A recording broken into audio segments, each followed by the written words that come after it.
for watching County Report this week. I'm Susan Kennedy. We begin this week with good news from the Council's Public Safety Committee. Pedestrian collisions have declined by 15% for the first 6 months of 2011. As Committee Chair Phil Andrews tells us, pedestrian fatalities in the county are also at an all-time low. We've seen dramatic reductions in the number of pedestrian fatalities. We've only had 4 this year, which is 4 too many, but it's much better than previous years where we've averaged 15 or so. So we're doing much better there. And in terms of the number of collisions that pedestrians have with vehicles, that's down about 10–15%. And that's been going down steadily the last 3 years. And it's been down in all targeted areas where we've had higher incidents in the past, near schools also, and also where we have speed cameras. It slowed traffic down by about 5 miles an hour, and it's resulting in fewer collisions with pedestrians. So a lot of good results, and it's very encouraging to see. November 8th, folks from the city of Rockville will go to the polls to elect a new mayor and council. Rockville 11's Bridget Breuer gives us all the details of this year's election day. It's election season in Rockville, and it's your chance to decide your next mayor and council. Election day is Tuesday, November 8th. Polls will be open from 7 a.m. to 8 p.m. For a complete list of poll centers near you, go to rockvillemd.gov and search elections. In this year's Rockville election, 8 candidates are running for 4 seats for city council, and 2 candidates are vying for mayor. The 2011 candidates for mayor are Peter Gajewski and Phyllis Marcuccio. Candidates running for council include Les Francis, Richard Gottfried, John F. Hall Jr., Tom Moore, Bridget Donald Newton, Virginia Onley, Mark Pershela, and Dion Trahan. Rockville 11 will televise 3 candidate forums sponsored by citizen groups. And here's the schedule. On October 13th, the Fallsmead Homes Corporation will host their debate at 7 p.m. On October 25th, the League of Women Voters of Montgomery County, Maryland will host their debate at 7 p.m. And on October 27th, the West End Citizens Association will host their debate at 7 p.m. All debates will be taking place in the mayor and council chambers. Go online at rockvillemd.gov/election11 to learn more. The city of Gaithersburg is also holding elections for a new council on November 8th. For more information on those candidates and where you can vote, visit gaithersburgmd.gov. Some programs that focus on youth and gang violence are being threatened as funding dries up. Officials have credited these programs with reducing crime in the county, but the question now is, where is the county going to find that money to sustain them? Here's Lorna Virgili with more. Lorna? Susan, the county offers several positive youth development programs now. Some state and federal grants will expire next year. The challenge is to find new funding. Montgomery County Police received funding to allow us to set up a criminal street gangs unit. So we have 2 sergeants and approximately 11 officers, a north end of the county and south end of the county unit. And these officers have been very effective in gang suppression and gang enforcement activities. They are involved in the prevention aspect as well, because once they come upon criminal gang activity, they can identify the individuals involved. They can make a determination whether some of these kids could benefit from special programs that are coordinated, run by Health and Human Services. Montgomery County government has been pursuing a bike share program for the past 3 years. The county is currently awaiting the implementation of a bike share program that would include 200 bicycles at 20 locations across the county. Council members told us how these efforts are going and where some of these bike share stations will be located. There's a lot of interest in Silver Spring and Bethesda. The real question will be, how do we pay for this stuff? They cost about $56,000 for each location, and what we were told the other day is that they really need about 10 locations for bikes to make the system work in any area. So of course money's at issue, and I'd like to think if we're going to go forward that we will start creating more visible bike lanes on the roadway system so people know where bicyclists know where they're safe and drivers know where they need to watch out. So we'll see. The Chelsea School will leave their home in Silver Spring next year, and plans for that prime piece of real estate are still being sorted out. A local developer has purchased the school with the hopes of building 75 townhomes on the site. Council President Valerie Irvin brought us up to speed on this somewhat controversial issue. The council voted to remand the whole issue back to the planning board because there were a lot of very, very complicated issues that we did not really think that we could resolve in today's hearing. So it's going to go back, and I think that community is going to end up with townhouses because they originally wanted to propose single-family houses. So they'll get townhouses. It just is a matter of how many, and the other issue has to do with historic preservation of a big building. It's a beautiful building. It's in my neighborhood, and how that will be worked out. Still ahead on County Report this week, thousands of people turn out to check out some hot rods in Rockville. And the council receives a visit from a special breast cancer awareness advocate. Stay with us.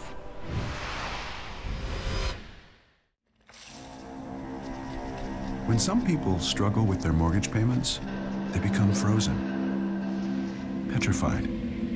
Not knowing what to do, they do nothing.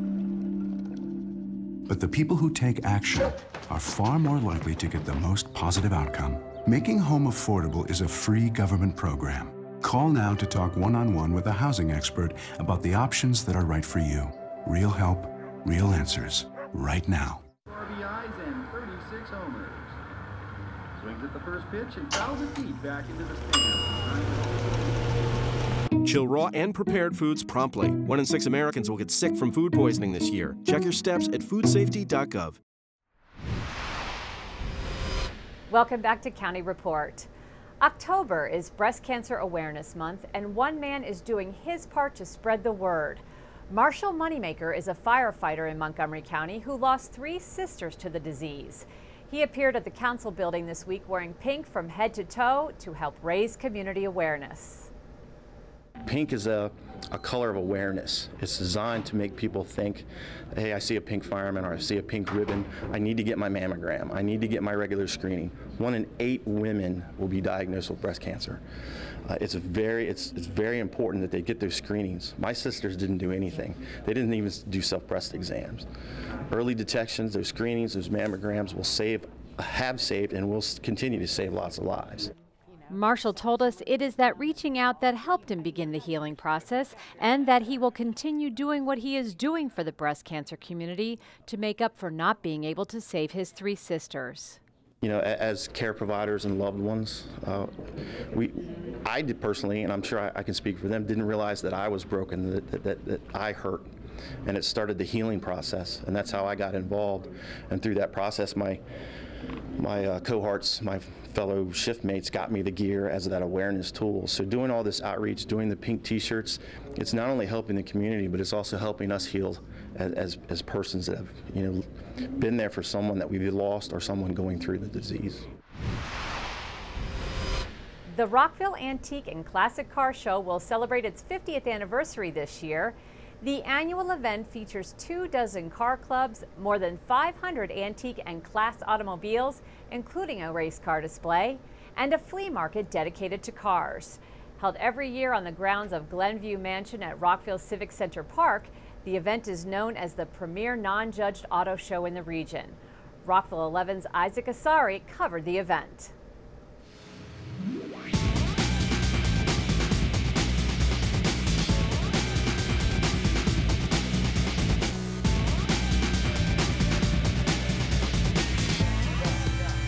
This is a 1970 front-engine dragster at Mabry. Junior fuel, runs 820, 160 miles an hour. I bought it in 1967, paid $2,808 for it. It's made in Atlanta, Georgia, and I've had it ever since. I can also tell you that this car just won the Historic Award at the Pebble Beach Show. This is a real thrill today, my goodness sakes. The car is a one-off car, only one ever built in the world like it. And it was built for Mrs. Cates in Youngstown, Ohio. who established just the way she wanted the car built. This is magnificent. You couldn't ask for a better day either. This is just great. What an event. Beautiful. Good cars, great people. Nice town.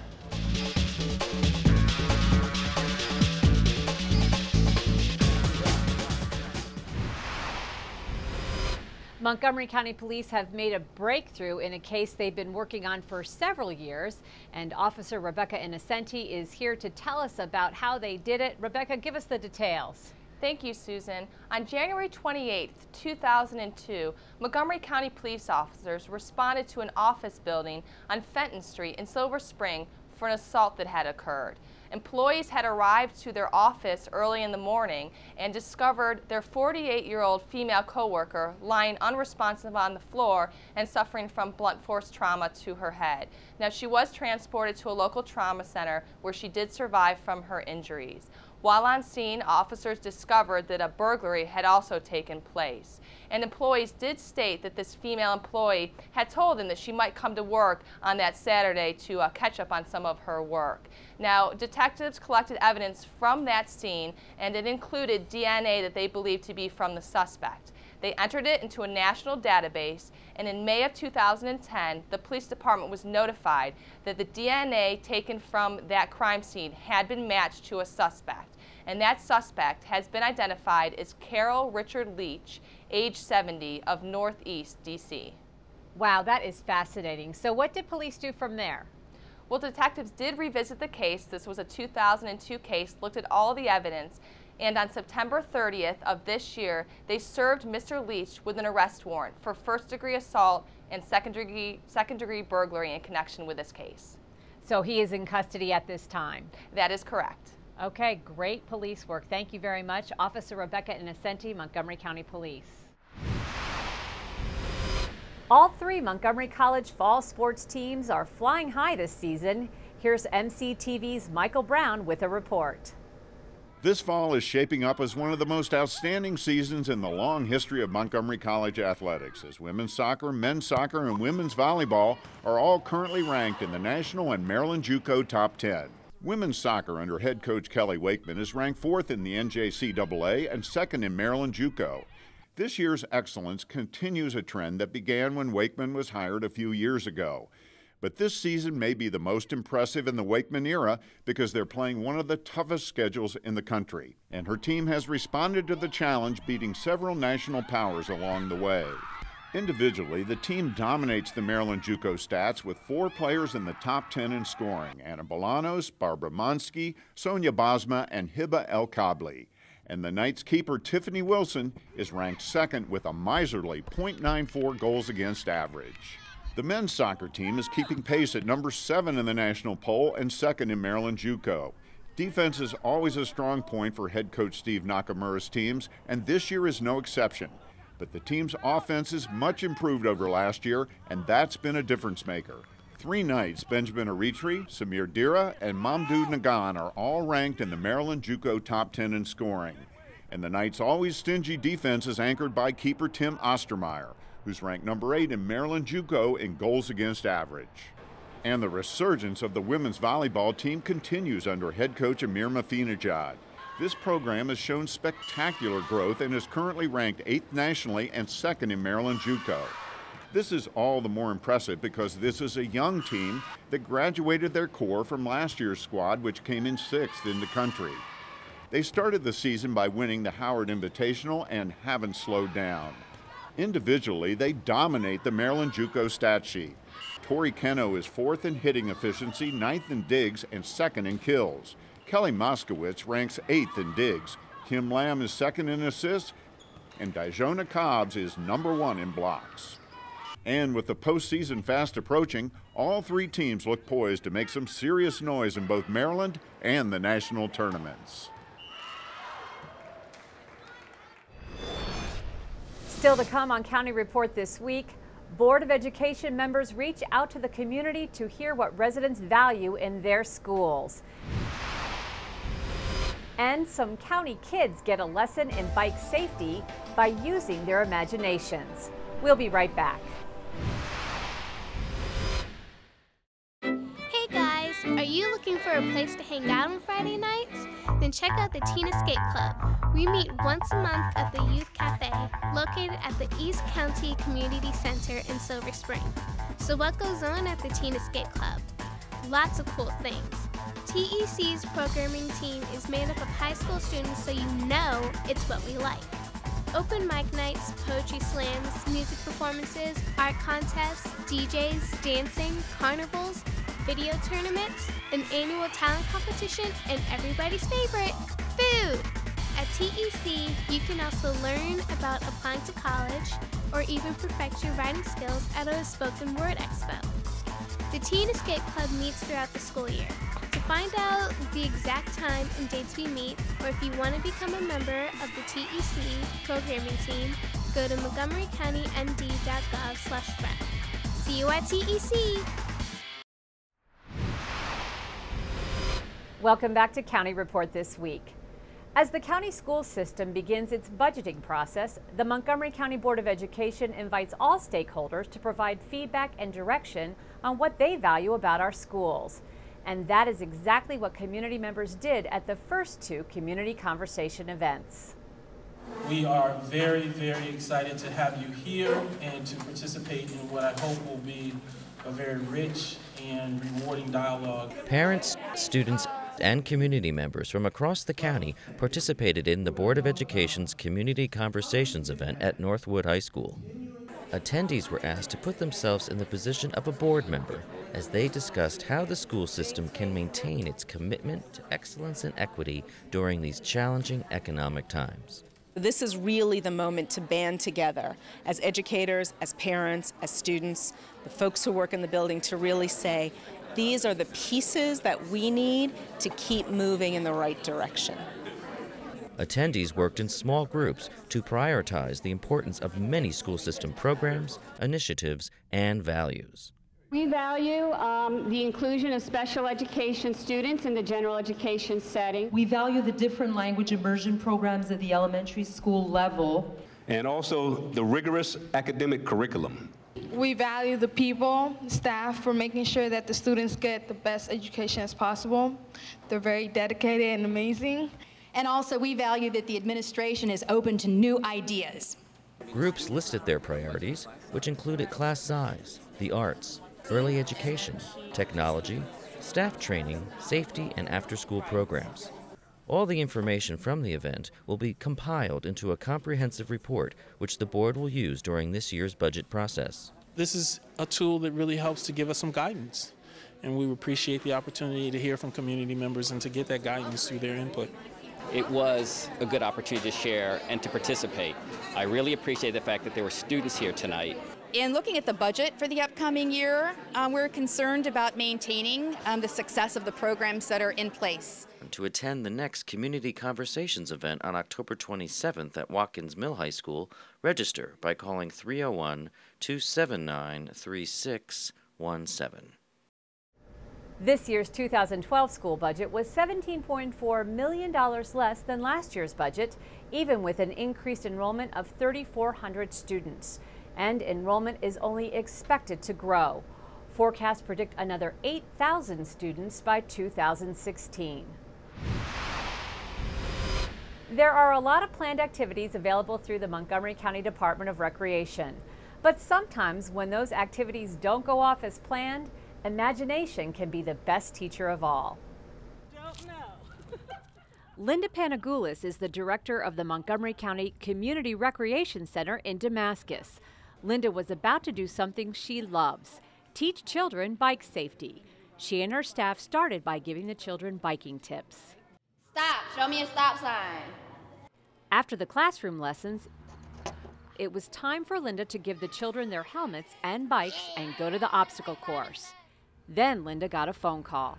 Oh no, where's the van at? Our trailer unfortunately has had a little bit of a mishap and won't be able to make it. We were going to have bicycles and helmets and signs and a video and all sorts of wonderful things for the kids. No bikes, no class, right? A little bit of news, the WABA van broke down. Wrong. Linda didn't backpedal and rolled on. If you would bear with us, what we're going to do is an imaginary bike rodeo. I want you to put your thinking helmets on right now and picture yourself on a bike. Okay guys, you ready to use your imagination? Is your seat high enough? I think we got to lower yours. There we go. Put your helmet on. Is it on tight? Okay, we ready? Come on, let's go. It's circle and control and balance. Make sure that he can go around in a circle without falling off his bike. They need to be aware of their environment, first of all. Need to be aware of the traffic and the patterns of the traffic. They need to know their hand signals so that they can effectively tell other drivers what they're doing so they won't get hit by a car. Ready? What's he doing wrong? He's not signaling. He's gonna get hit by a car. Creating an awareness in the kids, even at a young age, that if you are out amongst traffic or are out even on your neighborhood sidewalks, that you actually take the time to look both ways. Stop it! Okay guys, what were your imaginary bikes like? It looks like a chopper. Mine had a goose on it. We asked the kids what they learned today.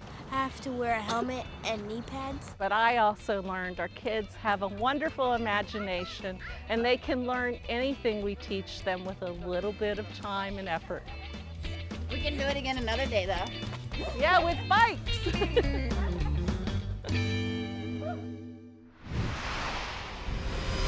If you like mystery solving with a comic twist, then you have to visit the Blair Mansion Mystery Dinner Theater in Silver Spring. Obi Wagobi got a peek at their latest production, The Legend of Creepy Hollow.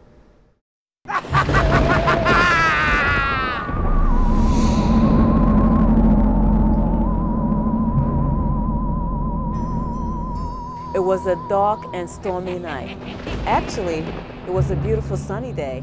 But a murder is about to happen right here at the Mystery Theater at Blair Mansion. Let's check it out.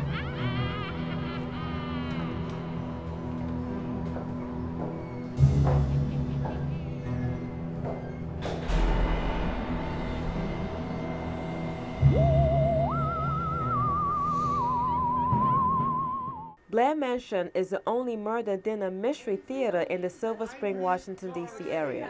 And for over 50 years, this restaurant has retained its historic past while serving as a landmark in Maryland. Well, it started about 20 years ago, and it came from an idea in Boston. But in that idea, there was really a mystery, a kind of a drabby, really mystery, and we just progressed from that. People like to have a mystery, and they help to solve the mystery. But we developed the fun in it. On Friday and Saturday evening and select Sunday afternoons, the Blair Mansion opens its doors to an interactive performance, blending a script with improvisation and input from the audience. It's an interactive comic murder mystery. This one has a Halloween theme. We do change every 4 to 6 weeks. This one is The Legend of Creepy Hollow, and we have crammed as much Halloween stuff in as we can. There's a ghost, there's stories about witches, there's a curse, but it's all within the context of an interactive murder mystery. But first, the guests are served one of the finest buffets, getting them ready to enjoy the show. And despite the tough economy, the restaurant has not seen a significant drop in their clientele. I think that the economy is a little rough. It's rough on the a la carte part. A la carte means couples coming out for dinner, the midweek. Not the weekends, but the midweek. And while the guests are still enjoying their dinner, the mystery begins.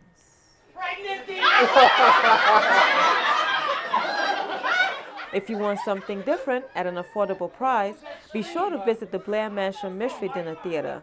It will be well worth it. She's not breathing. I need to give her mathematics. No. Up next on County Report, Kathy Stanhope will be here with our Pet of the Week. But first, to rake or not to rake, we'll answer that question after this short break.